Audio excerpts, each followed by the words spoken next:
Allah Subhanahu Wa Taala, kita dapat sama-sama lagi pada pagi ini insya-Allah untuk kita meneruskan Salli ala Sayyidina Muhammad, Allahumma salli ala Sayyidina Muhammad, kitab kita, pengajian kita pada pagi ini Riyadhus Shalihin. Okay, dan Salli ala Sayyidina Muhammad, kita Salli ala Sayyidina Muhammad pada pagi ini kita masih berada pada bab yang ke-77. Bab Allahumma salli ala Sayyidina Muhammad pada menyatakan marah apabila kehormatan syariat Islam dilecehkan dan membela agama Allah Subhanahu Wa Taala. Sallallahu alaihi wasallam. Dan kita telah pun membincangkan hadis yang pertama. Hari ini kita masuk pada hadis yang kedua. Hadis yang kedua, hadis yang Allahumma salli alaihi wasallam, elok kalau kita bincang bermain dengan sallallahu alaihi wasallam, lukisan gambar dan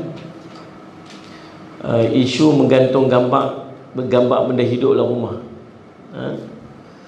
Saya cuma ni menarik hadis ni. A'udzubillahi minasyaitonir rajim. Bismillahirrahmanirrahim. Allahumma shalli ala sayyidina Muhammad. Wa an Aisyah radhiyallahu anha qalat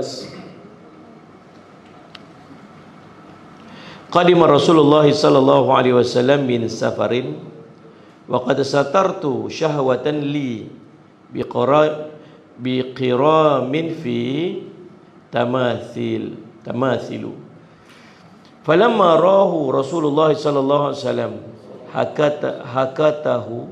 hatakahu wa tawallana wajhuhu wa qala ya Aisyah ashaddu an-nasi 'adzaban 'inda Allah yawm al-qiyamah alladhina yudahuna bi khalqillah aw kama qala Rasulullah sallallahu alaihi wasallam, muttafaqun alaih. Daripada Sayyidina Aisyah radhiyallahu anha, Allahumma shalli ala Sayyidina Muhammad, bahawa Sayyidina Aisyah berkata, satu hari Rasulullah SAW balik daripada satu perjalanan. Ketika itu saya telah memasang tabir nipis, ini macam tirai, yang pada tirai tersebut ada gambar-gambar di beranda rumah dia. Bila Nabi SAW melihatnya, baginda langsung berubah wajahnya. Allahumma salli ala Sayyidina Muhammad. Lalu baginda buat apa? Baginda merobekkan gambar tersebut. Dalam riwayat ni cerita macam baginda Nabi SAW dia rentak, dia tarik tirai tersebut sampai koyak, sampai tercabut dia punya rel dia tu. Sallallahu alaihi Muhammad. Kemudian muka Nabi berubah. Nampak perubahan pada wajah Nabi SAW. Lalu baginda pun bersabda, wahai Aisyah, asyaddun nasu 'adzaban 'inda Allah yaumil qiyamah alladhi yudahuna bi khalqillah. Sesungguhnya manusia yang paling dahsyat siksaannya di sisi Allah pada hari kiamat nanti ialah orang yang menyaingi, cuba nak bersaing. Allahumma salli ala Sayyidina Muhammad, salli Muhammad dengan ciptaan Allah Subhanahu Wa Taala. Dia cuba nak challenge, salli ala Sayyidina Muhammad, ciptaan Allah Subhanahu Wa Taala. Maka tuan-tuan, dalam hadis ni tuan-tuan tengok betapa bijaknya ulama mengistinbat hukum, dia panggil, mengeluarkan hukum. Sallallahu alaihi wasallam. Nabi SAW, Allahumma salli ala Muhammad, hukum yang keluar daripada Nabi SAW boleh jadi daripada perkataan Nabi, boleh jadi daripada diam Nabi, boleh jadi daripada perbuatan Nabi SAW. Bila ada hadis yang keluar, sahabat cerita Nabi cakap macam tu, Nabi buat macam tu, bahkan diam Nabi SAW, ulama mampu untuk istinbat, untuk keluarkan hukum. Batu kita ni kena, bila kita baca hadis, kita tak boleh nak terjemahkan hadis ni semata-mata dengan akal kita. Dia tak boleh panggil literal. Bila duk bahas literal ni lah yang akhirnya Allah tu besar, Allah tu ada tangan, Allah tu ada muka. Dia macam tu lah pasal duk ambil daripada literal, dia direct apa yang dia faham daripada hadis tu, daripada perkataan macam dia faham. Tak boleh. Dia kena, ulama kena bahas, kita ambil daripada perkataan-perkataan ulama yang membahaskan hadis supaya kita boleh saling semat faham. Allahumma salli ala sayyidina Muhammad. Baik, Allahumma salli. Dalam hadis ni cerita nombor satu sekali, bila Nabi SAW balik saja, Nabi SAW muka dia berubah, tak cakap banyak, tak bincang dulu, tak tanya dulu ni beli mana, ni gambar apa, pasal apa yang beli. Tapi bila dalam bab benda yang tak boleh ni, Nabi SAW terus mengambil tindakan. Pasal apa Nabi terus ambil tindakan? Sebab yang pertamanya tu rumah dia, tu isteri dia, kan? Balik pula dengan suami kita lain pula. Dia Salih Muhammad tentang keputusan tu, isteri punya keputusan tu lebih kuat lagi, Dia masuk-masuk tengok benda tak kena, Nabi SAW pegang, Nabi tu rentak buang. Kalau kita mau perang dunia ketiga dulu tu, kan, Salih Muhammad. Jadi subhanallah, Salih Muhammad. Kemudian barulah Nabi SAW buat explanation. Siapa? Nabi tak biar diam tu je, tarik rentak, tidak. Nabi explain, kan. Nabi sebut sesungguhnya Salih Muhammad, wahai Aisyah, sesungguhnya manusia paling dahsyat siksaannya nanti di yaumul qiyamah ialah orang yang cuba untuk challenge, menyayangi ciptaan Allah Subhanahu wa taala. Baik, kita tengok beberapa hukum yang kita boleh bincang kat sini. Salih Muhammad, di antaranya hukum melukis gambar. Secara umumnya, lukisan gambar yang terkait dengan tumbuh-tumbuhan, pokok-pokok, Salih alaihi Muhammad, lautan, Salih alaihi Muhammad, binatang, bintang-bintang, Salih alaihi Muhammad, pemandangan semula jadi, tak ada masalah. Pemandangan semula jadi ni, lukis pokok sebiji macam pokok dia lukis. Ada seorang tu dia punya terror lukis tu sampai orang tak tahu betul ke tak. Dia pun pergi tayang gambar. Lepas tu orang kata apa? Ambil gambar ni. Dia kata dah aku lukis. Dia punya sakit hati, dia lukis teruk-teruk, orang kata macam ambil gambar. Dia kata bila lukis tu real sangat, akhirnya orang dah tak appreciate dia dah. Pasal orang menganggap tu macam lah, kalau nak pergi teruk-teruk buat apa, ambil gambar tu dah lebih frame tu. Tapi memang pandai sungguh, dia lukis cantik. Saya tengok ada seorang cikgu tu, dia ajak lukisan.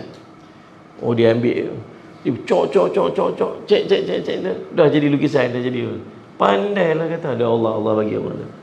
Tuan-tuan nak lukis tumbuh-tumbuhan, nak lukis rumput, nak lukis pokok, nak lukis lautan, nak lukis apa lagi, gunung ganang, pemandangan, lukis, tak ada masalah apa. Ada orang appreciate tu. Ataupun tuan-tuan nak lukis benda-benda yang manusia boleh buat, lukis bangunan, lukis kereta, lukis apa lagi, lukis itulah benda yang bila benda tu dibenarkan, diharuskan pada manusia untuk buat, maka dibenarkan juga pada manusia untuk melukis. Tak ada masalah.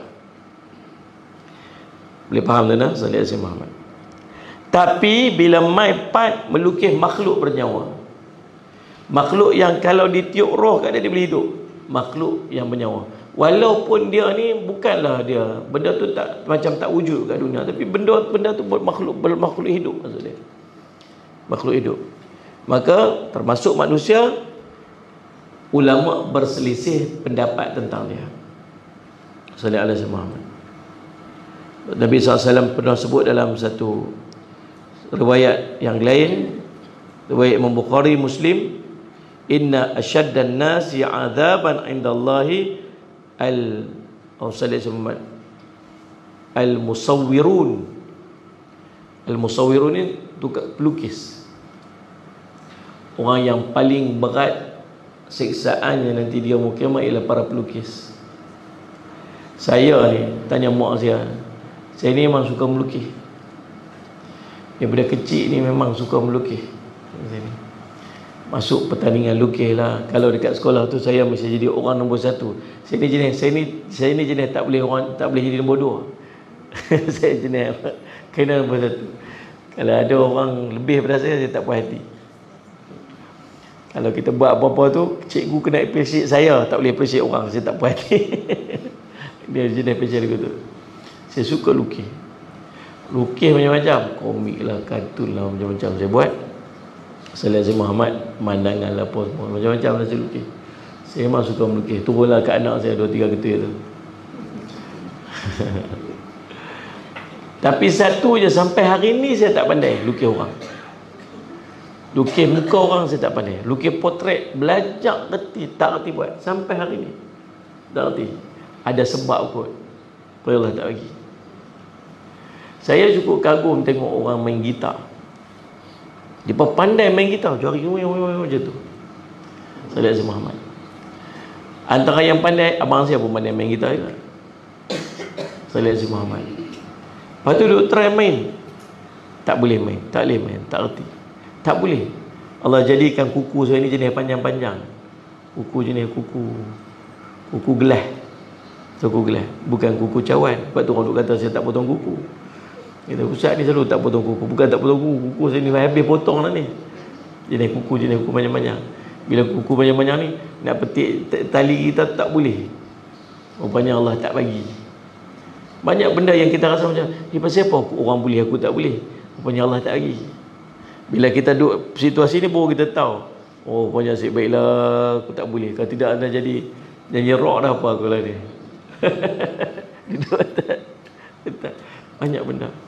Subhanallah tuan-tuan. Nabi SAW sebut, inna asyaddan nasi azaban indallahi al-musawwirin. Al-musawwirun tukang lukis, pelukis. Jadi Al-Mulla Ali Al-Qari dalam menukilkan perkataan Imam Nawawi, dia menyatakan hadis ini difahami sebagai ditujukan kepada sesiapa yang melukis berhala untuk dijadikan sebagai sembahan. Maka bagi pelakunya azab yang sangat berat, sebab perbuatan itu telah menyebabkan dia kafir. Sallallahu alaihi wasallam. Namun ada pendapat ia adalah ditujukan kepada siapa saja yang berniat untuk menandingi ciptaan Allah dan beriktikad, ini meyakini mengenai perkara tersebut, maka dia telah kafir dan azabnya sangat berat. Namun jika dia tidak berniat untuk melakukan atau mengenai perkara tersebut, maka dikira sebagai fasik dan tidak boleh menghukumnya kafir sebagai maksiat. Okey, dia ada 3 peringkat orang lukis. Dia lukis benda hidup. Dia jatuh pada 3 peringkat. Peringkat pertama, dia lukis jadi bentuk sembahan. Dia pandai lukis. Dia lukis gambar orang Kristian minta dia untuk lukis Jesus. Dia pun pergi lukis sebab dia pandai melukis. Dia kata, bukan aku sembah, aku tolong lukis je. Ataupun dia lukis gambar-gambar para nabi yang akhirnya membawa kepada penyembahan ke gambar apa. Gambar-gambar sesuatu untuk disembah, maka hukumnya haram. Satu. Peringkat yang kedua, dia lukis. Dia bukan lukis sesuatu untuk sembah, tapi dia lukis dengan niat dia untuk challenge Allah. Dalam hati dia kata, aku ni terror, aku ni pandai. Takkan hang tu tengok manusia macam mana. Aku boleh lukis lagi dahsyat, lagi cantik daripada apa yang Allah buat. Maksud niat tu dia nak challenge Allah. Yang ni haram hukumnya. Tapi kalau yang ketiga, dia sekadar dia lukis tu, dia bukan ada apa-apa. Dia minat, dia suka, dia tengok kepada cantik ni. Dia pun punya lukis muka. Saya tengok satu lukisan tu tuan-tuan. Saya suka duk tengok orang lukis. Entah benda, sekali saya tengok YouTube, saya suka tengok orang lukis. Dia lukis ni sampai jerawat-jerawat ni pun dia lukis ni. Dia punya lukis ni nampak jerawat, nampak bulu-bulu romang dia lukis ni. Punya dahsyat dia punya lukisan. Salih Zaman tu punya hebat. Dia minat suruh dia detail dia pergi. Ada seorang tu tuan-tuan, dia lukis, dia 3D. Dia pandai lukis 3D. Dia ambil gambar ni di gelas ke ni, gelas. Dia boleh lukis gelas ni sampai kita tengok macam ini betul-betul gelas ni. 3D ni, nampak sebiji ni, nampak dengan bayang-bayang, nampak apa semua. Subhanallah, real, pandai. Tapi dia bukan bangga apa, dia minat, dia seronok dengan lukisan dia tu, dia into betul-betul, dia menyelami apa yang dia buat tu. Maka kalau dia tak ada dua niat yang di atas tadi ni, maka dia masih lagi melakukan perbuatan yang dilarang, maksiat, tapi tak sampai peringkat kafir macam yang dua peringkat yang di atas ini. Faham tak Ustaz Muhammad? Dia dikira fasik dan subhanallah sallallahu alaihi Muhammad, dan namun tidaklah sampai ke tahap dia dianggap kafir sebagaimana yang dua yang di atas tadi ini. Allahumma salli ala Muhammad.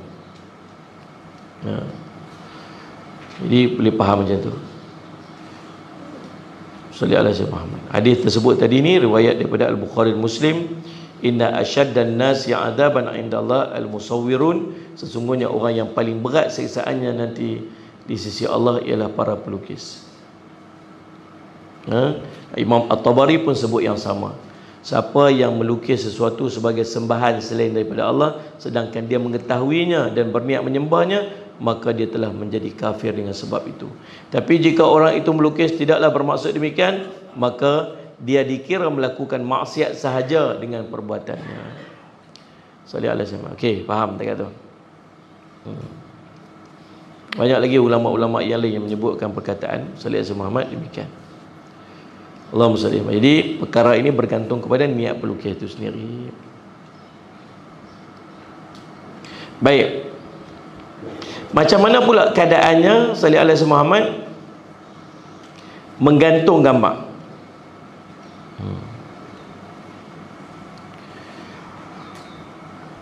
Saya nak sambung sikit. Ada di antara gambar yang haram untuk dilukis dan haram untuk disimpan. Jenis gambar yang haram untuk dilukis dan jenis gambar yang haram untuk disimpan. Ini elok juga kita tahu, supaya kita tak sallallahu alaihi Muhammad untuk buat benda lagu ni lah. Sallallahu alaihi Muhammad. Antara gambar yang diharam untuk dilukis dan disimpan ialah gambar-gambar orang yang disucikan, seperti kesucian agama atau diagungkan dengan pengagungan dunia. Di sallallahu alaihi Muhammad, di dunia pun jenis ada orang yang dipuja, diagung, sampai disucikan. Tak boleh. Tapi lukis gambar ayah pin contoh. Kan? Tetapi lukis gambar sallallahu alaihi Muhammad, ada siapa nama dia tu? Rambut dia kembang-kembang sikit. Ke India. Sallallahu alaihi atas dasar kesucian agama ataupun pengagungan dunia, seperti gambar-gambar para nabi, malaikat, Sayyidina Muhammad, orang-orang saleh. Ada yang lukis Nabi Ibrahim, Nabi Ishaq, Nabi Musa. Ada yang lukis malaikat Jibril. Macam Sayyidina Muhammad. Jadi gambar-gambar ni biasanya dimuliakan oleh orang-orang Nasrani.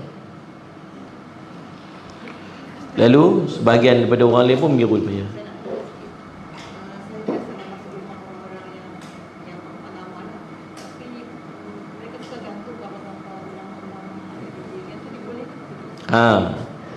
Sekali kita akan bincang setakat mana kita boleh gantung gambar di rumah kita. Ini kita bincang tentang larangan tentang lukisan dulu. Sekali kita akan bincang boleh tak letak gambar di rumah, apa hukum letak gambar di rumah. Baik, sallallahu alaihi Muhammad. Okey, itu pertama. Lalu subhanallah, ada yang lukis gambar para sahabat, lukis gambar Sayyidina Ali, lukis gambar Sayyidina Abu Bakar, lukis gambar Sayyidina Fatimah radhiyallahu anha. Golongan kedua, ada orang yang diagungkan gambar dia, orang diagungkan di dunia, para raja, pemimpin, artis, kan?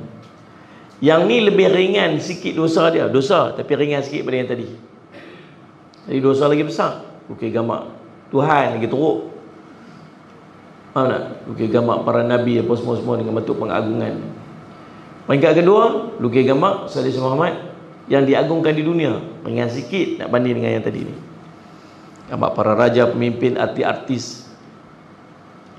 Tapi sememangnya berdosa jika gambar-gambar itu dilukis, merupakan tambahan pula dia orang kafir, orang zalim, orang fasik dan sebagainya. Allahumma salli ala sayyidina Muhammad.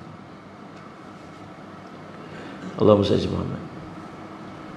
Jadi tuan-tuan, kalau kita tengok pada zaman Nabi SAW dan selepas dia, jenis-jenis yang dimuliakan dan diagungkan adalah gambar-gambar tu. Sebab perbuatan-perbuatan ni dibuat oleh orang Parsi, orang Rom. Sebab tu kita tengok dia ada satu, pasal apa Nabi SAW larang tak boleh langsung lukis gambar Nabi SAW. Walaupun kalau kita baca hadis-hadis berkaitan dengan syama'il Nabi SAW, kita sampai boleh macam bayangkan muka Nabi SAW tu lagu mana. Hidung Nabi digambarkan, mata Nabi SAW, wajah Nabi ni, wajah Nabi dia tak bulat macam bola tu. Nabi SAW ni dia tiru sikit.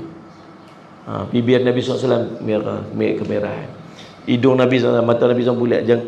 Kening Nabi SAW ni macam melengkung macam bulan sabit. Rambut Nabi SAW ni dia ikal, lepas tu cecah bau. Kalau kita duduk cerita tu, kita boleh duduk macam duduk terbayang wajah Nabi SAW. Dan kalau kita boleh translate itu lukisan, rasanya kita boleh dah keluar dah sekeping gambar wajah Nabi SAW. Tapi Nabi tak bagi. Pasal apa? Pasal takut nanti akan wujudnya sebab orang-orang yang menyembah, pemujaan. Sebab tu Nabi blok siap-siap. Samalah bila Nabi SAW Sallallahu Muhammad, kata Nabi SAW, la yadkhulul malaikah, takkan masuk ke Sallallahu Muhammad, takkan masuk malaikat ke rumah-rumah yang dalam rumah ni ada anjing dan ada patung. Anjing confirm tak boleh lah, faham dah yang tu, memang kita tak anjing. Tapi lah ni daripada mula belah-belah anjing. Tu tapi memang bukan orang yang faham agama lah. Kalau dia faham agama dia tak. Tapi isu patung ni masih lagi. Patung lagu mana? Patung yang display, patung yang di apa dia panggil? Dijadikan hiasan, pameran. Ada orang minat tu, dia minat dia macam-macam ni. Saya ada seorang dekat Singapura tu, dia simpan lebih 10,000 jenis Barbie. Nak kena sebut betul-betul ke? Kalau sebut tak betul ke, apa kata simpan babi apa Barbie. Patung-patung Barbie yang berkaitan dan apa yang berkaitannya dah. Lebih 10,000 penuh kalau rumah dia. Dia minat. Dia susun cantik-cantik, tak mana jumpa, dia beli pi sampai seluruh dunia pi cari patung-patung Barbie. Alih hukum dia. Kita dapat apa-apa sikit boleh. Yang boleh yang jenis buat mainan-mainan ni boleh. Pasal apa yang Nabi tak bagi? Pasal takut dia jadi penyembahan. Di blok siap-siap dah. Kita pi Sallallahu Alaihi Muhammad Thailand baru ni. Balik-balik singgah-singgah tu tengok patung rimau duduk atas bonet kereta. Ada patung rimau tu bagus yang duduk melepak aku tu dekat atas bonet kereta. Tu pun tengok cantik pula patung rimau ni. Dia pun pergi beli pangku sampai mai kat madrasah ni. Buat tu paku rimau tu. Sagi bawa balik rumah Sallallahu Alaihi Muhammad tak kat atas tu. Duk tengok batu. Cucu dia mai tengok. Tok ni apa ni? Ni patung rimau tok beli tu dekat Thailand baru ni. Sallallahu Muhammad. Nak main? Jangan main, tak boleh. Ni patung ni tok suka. Ni contoh. Dia duk fikir sungguh-sungguh. Contoh. Lepas tu dia pun simpan lah. Mati tok tu. Bila mati pekat-pekat duk punggah barang-barang apa semua. Main-main tengok ni. Patung ni teringat Tok Hang dia suka sungguh patung rimau ni. Lepas tu kita biar sini, jangan duk kacau dia, biar tu. Mainlah zaman anak, main zaman cucu. Ni Tok punya ni apa semua sebagainya. Ni sebenarnya dulu Tok duk jaga ni. Ada patung ni lah ni. Ni orang tak main hantar sihir kat dia. Orang dah tak apa ni, orang musuh. Pernah sekali Salih Said Muhammad pencuri mai masuk-masuk tu, nampak itu berenang tak boleh keluar. Duk berenang depan rumah. Dia kata pasal apa? Kisah ni lah. Dia mai sekali, mai zaman cicit dia, 20 tahun, 50 tahun lepas tu. Ni dia nilai yang duk jaga rumah kita. Nilai apa semua ni, jangan duk pergi buang tak tahu. Mai zaman 100 tahun kata, depa pergi buat begitu. Faham tak ni? So daripada adanya unsur-unsur penyembahan, unsur-unsur khurafat, unsur-unsur kesyirikan, apa Nabi buat? Nabi blok saja. Boleh. Mai pilih patung cantik lagu mana ke, main lagu mana ke, end up-nya tak mau nanti akhirnya akan ada unsur-unsur pemujaan. Maka Nabi blok saja. Sama juga dengan gambar-gambar ni. Pasal apa yang tak bagi sangat? Pasal lah ni mungkin okey, tapi nanti 100 tahun akan datang orang akan puja dia. Orang akan menganggap dia lagu ni. Ada, memang ada para ulama yang ada karomah dia. Tapi nak tengok ramai orang duk ambil gambar Allahumma salli ala Muhammad, gambar Sultan Kedah yang Sultan Abdul Hamid kubur gambar penuh kat kedai-kedai apa. Nak tanya, cuba tanya. Pasal apa gantung gambar ni? Dia kata pelari. Kalau pelari masak sedap-sedap orang main lah, ramai. Ni cawan pun sampai hitam kat tepi tu, orang tak main lah. Dia kata, Ustaz, kedai saya orang buat Ustaz, sampai orang tak nampak. Orang dulu ramai lah ni, orang tak main dah. Kita main nak rasa tengok, bihun pun tawang. Ni yang paling teruk ni cawan tu, hitam ni, dekat tangkai tu hitam ni. Apa nak pi? Bukan orang buat tahan, bukan orang buat tahanan kat buat tahanan kat diri hang sendiri. Tahu tahanan? Tak tahu. Belajar tu poket baru. Buat menayang orang. Dia buat menayang diri dia sendiri, orang tak main. Kita pergi dekat kedai tu apek tu. Apek acong melah masuk Islam hang ni. Duk kampung lama dah ni. Umur sama dengan Bukit Aping ni. Punya lama ni. Kita duk kawan orang Islam ni lama dah. Hamil dah masuk Islam. Dia kata, minta maaf lah. Bukan aku tak mau masuk Islam. Hantar tak? Aku tadi buka kedai. Aku baru je buka kedai. Buka kedai aku tu. Buka kedai jenis apa? Dinding sekeping-sekeping tu. Buka sekeping. Dia cerita kedai lama lah ni. Buka keping bawah. Aku pun semayang. Tu nampak tokong kat tiang tu. Tokong dia. Kita ambil cucuh colok tu. Tuhan, hari ni kasih bisnes bagus ya. Dia tokong tu depan kedai dia tu, tokong jenis meniaga punya. Untuk bisnes dia. Tokong untuk rumah. Tuan-tuan perasan ataupun tidak, kalau rumah-rumah orang Cina masuk-masuk, dia betul-betul buka pintu, dia akan nampak berhala kat depan dia. Betul kan? Buka pintu, terus jumpa berhala. Itu dia punya sistem dia. Jangan tak boleh buka pintu terus nampak pintu dapak, tak boleh. Tu sui. Sial. Dia kena buka pintu mesti nampak berhala kat depan dia tu. Tokong dia dulu tu. Tu betul. Kita pun serupa. Sungguh kan? Buka pintu, TV kat depan. TV seketul kat depan. Itulah berhala kita. Itulah itulah lambat semayang, itulah tak baca Quran, itulah apa semua yang itulah tu besar alam bukan depan tu. Waktu pitak belakang-belakang sikit. Jadi subhanallah, dia kata, aku baru je semayang. Tuhan, hari ni bisnes kasih bagus ya. Baru cucuk benda tu, cucuk hang sampai tu coreh ni beras sikit. Apa sebagainya. Hang tengok baru minta sudah makbul. Betul tak suruh aku masuk? Kita kadang-kadang kita duduk bagi sokongan yang menyebabkan orang tu bertambah iman dia kepada apa yang dia sembah. Kita ini penyebab. Ada orang Islam yang duk bayar zakat, ada orang Islam yang duk berniaga, ada orang mana saja mana. Kita pun dah buka dah tu kedai koperasi tu. Dan tak usah pergi kedai lain pian tu. Kalau tak ada kat kedai koperasi tu, tak ada, abang dia esok saya nak main beli. Kalau dia kata tak boleh, abang kat saya. Abang kat tu, dia bos dia. Kena bagi ada. Kalau orang lain boleh ada, macam apa kita tak boleh ada? Kita Habis sangat. Dan abang dia mana? Abang dia, kalau orang tu nak beli satu benda yang dia tak ada kat kedai dia, dia pi cari, dia pi beli kat kedai tu, dia jual balik harga sama pun kena buat. Nak kena dia panggil fulfill the needs, memenuhi keperluan orang. Tak boleh kata tak ada. Tuan-tuan, kedai-kedai Cina kita pergi tak pernah dia kata tak ada. Dia nanti kata apa? Dia kata habis. Padahal memang tak ada. Dia kata habis, esok you mail lah, esok stok sampai. Padahal petang tu dia start putus pergi cari tu. Dia takkan kata tak ada punya. Dia kena ubah apa kita punya tu. Kita nak support lah. Kan? Salih Muhammad. Pergi beli kat situ. Bagi support tu untuk bisnes kita, untuk perniagaan kita. Tuan-tuan, sama juga macam orang yang pergi letak benda-benda sembahan ni. Kita pergi kedai dia, kita tengok gambar-gambar tu duk ada. Kita tanya dekat dia. Kalau tuan-tuan ada orang letak gambar-gambar yang macam tu, gambar-gambar pelaris, mak pelaris, dua keadaannya. Sama ada tuan-tuan pergi tapi tuan-tuan berani tegur, ataupun tuan-tuan kalau tak boleh tegur, tuan-tuan jangan pergi. Sebab setiap kali tuan-tuan pergi, tuan-tuan tambah keimanan dia pada benda tu. Faham tak? Dia pergi tengok pergi. Sambil duduk bayar.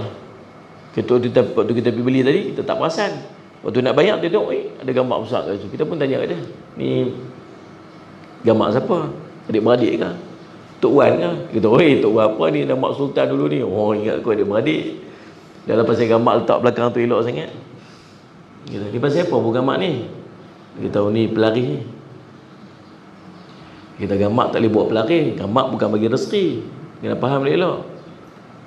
Kalau mampu untuk tegur tu, tak apa. Kalau tak mampu, tak usah pergi. Pasal setiap kali kita pergi, dia akan tambah iman dia kat benda tu. Jadi kita minta maaf aku nak abang kang. Hantar tak? Dulu orang kat mai pun kedai aku. Start aku buh gambar ni, hang tiap-tiap hari mai. kita sungguh kita support dia. Kita menambah keimanan kita, menambah keimanan dia pada gambar. Dan Salih Samad, hatta dia meyakini ayat 1000 dinar yang dia gantung bawa rezeki pun tak boleh. Dia gantung belakang tu, wa may yattaqillaha yaj'al makhraja wa yarzuqhu min haitsu la yahtasib wa may tawakkal 'ala Allah fa huwa hasbuh innallaha balighu amrihi qad ja'ala kulli shay'in qadra. Dia gantung kat belakang dia tu ayat 1000 dinar. Tanya dah, ni gantung ayat 1000 dinar apa? Gantung ayat 1000 dinar dia buat rezeki. Bukan gantung ayat 1000 dinar tu buat rezeki. Beramal dengan ayat 1000 dinar itu bawa rezeki. Wa may yattaqillaha yaj'al makhraja. Siapa yang bertakwa pada Allah, maka Allah bagi dekat dia jalan keluar. Wa yarzuqhu min haitsu la yahtasib. Dan Allah akan memberikan rezeki daripada arah tidak disangka. Syarat dia apa? Takwa dulu. Ni tudung pun tak pakai. Harap jual toko je. Ni. Bukan. Tak bertakwa. Takwa apa? Apa Allah perintah buat belaka, apa Allah larang tinggal belaka. Tu takwa. Mayang pun tak. Macam mana? Saya Muhammad. Saya ambil ni amalan daripada guru saya. Dia ijazah kat saya. Saudara Muhammad. Hari tu waktu fokus sungguh beramal. Bismillah sungguh-sungguh. Saudara Salih Muhammad baca ayat 1000 dinar 7 kali lepas setiap semayang. Amalan murah rezeki. Wa may yattaqillaha yaj'al makhraja wa yarzuqhu min haitsu la yahtasib wa may yatawakkal 'ala Allah fa huwa hasbuh innallaha balighu amrihi qad ja'ala kulli shay'in qadra. 7 kali setiap kali lepas maya. Amalan murah rezeki. Biiznillah, insya-Allah. Ini izin daripada Allah. Saya cuma Allah murahkan rezeki dia. Maka Allahumma salli alaihi wasallam, tuan-tuan. Baik. Balik pada hukum gantung gambar. Yang pertama, dia ada beberapa pendapat ulama berkaitan dengan hukum gantung gambar dalam rumah. Pendapat pertama, no, langsung tak boleh. Ini pasal larangan Nabi SAW tadi, maka langsung tak boleh ada gambar menyawa dalam rumah. Itu pendapat pertama. Pendapat kedua, Sallallahu Alaihi Wasallam, ada sikit keringanan, ada ringan sikit. Ringan lagu mana? Ringan lagu Sallallahu Alaihi Wasallam. Yang pertamanya, kalau gambar itu gambar ulama. Sebut cikgu tadi tanya. Yang pertama, gambar tu gambar alim ulama yang selalu memperingatkan dia kepada ibadat. bukan worship, bukan pemujaan, bukan mengagungkan sampai letak pada tempat dia, bukan. Tetapi ini guru dia yang selalu peringat dia dulu, selalu nasihat dia, selalu ajak dia, sehingga dia jadi orang baik. Dan dia rasa attach dengan guru tu, dia rasa dia sangat attach dengan guru tu, sampai ke tahap kalau macam Ustaz Jumat, bila dia tengok guru dia tu, dia teringat nak ibadat, dia tengok guru tu, dia teringat nak baca Quran, dia teringat sebab guru dia selalu nasihat dia macam tu. Akhirnya dia letak gambar guru dia kat situ, bukanlah dalam bentuk pemujaan, tetapi bentuk peringatan. Guru selalu peringat dia. Maka gambar ini diharuskan pada syarak. Boleh faham tak? Yang keduanya, gambar sultan ataupun raja-raja atau pemimpin-pemimpin yang saleh. Bagus. Yang soleh, bukan pemimpin yang duk ajak buat maksiat. Tak boleh. Pemimpin-pemimpin yang soleh, ada pemimpin yang soleh, pemimpin yang adil, pemimpin yang soleh. Boleh. Salih Azhar Muhammad.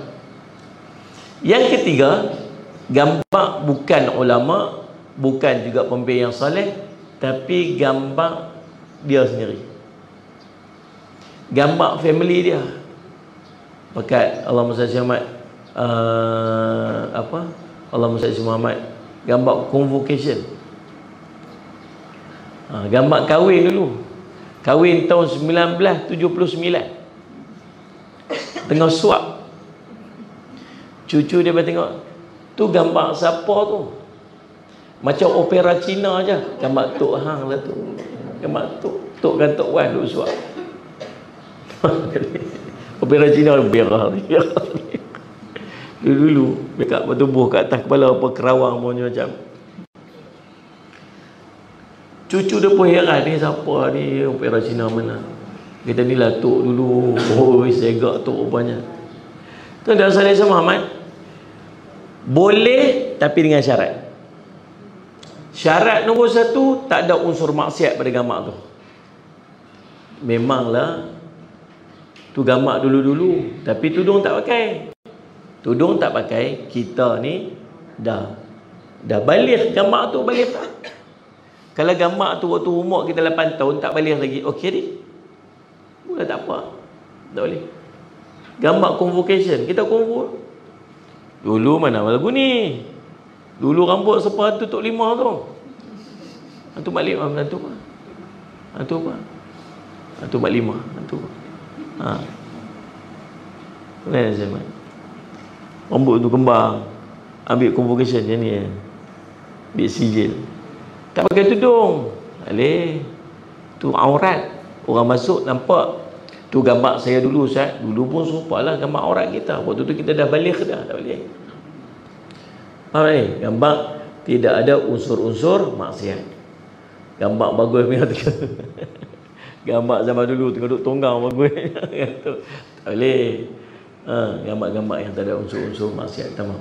Yang kedua, tidak ada unsur-unsur penghormatan yang melampau pada gambar tersebut. Untuk unsur pemujaan. Dia kata, syarat nak keluar pada rumah, pesan kat anak-anak ni, dia bawa gambar dia tuan-tuan. Jadi ni anak-anak cucu semua ni tok nak pesan, bila masuk rumah mesti tabik spray 7 kali dulu kat tok. Gambar tu tuai 7 kali tabik spray dulu, lepas tu boleh masuk. Nak keluar sekali mesti hormat dulu, tabik dulu, tunduk sikit, lepas tu boleh keluar. Dia buat dia ritual dia untuk gambar dengan pemujaan, maksud pemujaan. Tak boleh. Mak ni gambar biasa kita letak Salih Jumat, gambar dapat ijazah boleh, boleh lah, tapi tutup aurat elok, tak ada masalah apa, boleh buat kenang-kenangan kat tu. Itu had dia.